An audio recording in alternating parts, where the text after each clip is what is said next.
এক সাহাবীকে জিজ্ঞেস করছে, আপনি বলেন তো নবী কেমন? উনি বলছে কাসিমুল ওয়াজহ।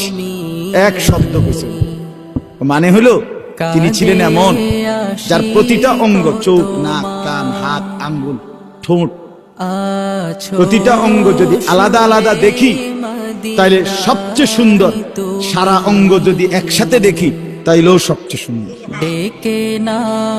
তিনি এমন। আরেকজনকে বলছে আমনে কোন, আরেক সাহাবী আমনে কোন তো নবী কেমন? উনি বলতেছে আমি কইতাম না, তিনি ছিলেন এমন ওয়াসিমুল ওয়াজহ, তিনি ছিলেন এমন যাকে একবার দেখলে আবার দেখতে মন চায়, দ্বিতীয়বার দেখলে প্রথমবারের চাইতে আরো সুন্দর মনে হয়, যত তারে দেখি তত আরো সুন্দর লাগে।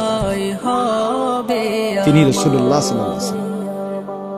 আহা মুসলমান, কাকে ছেড়ে দিলাম, কার সুন্নাত ছেড়ে দিলাম?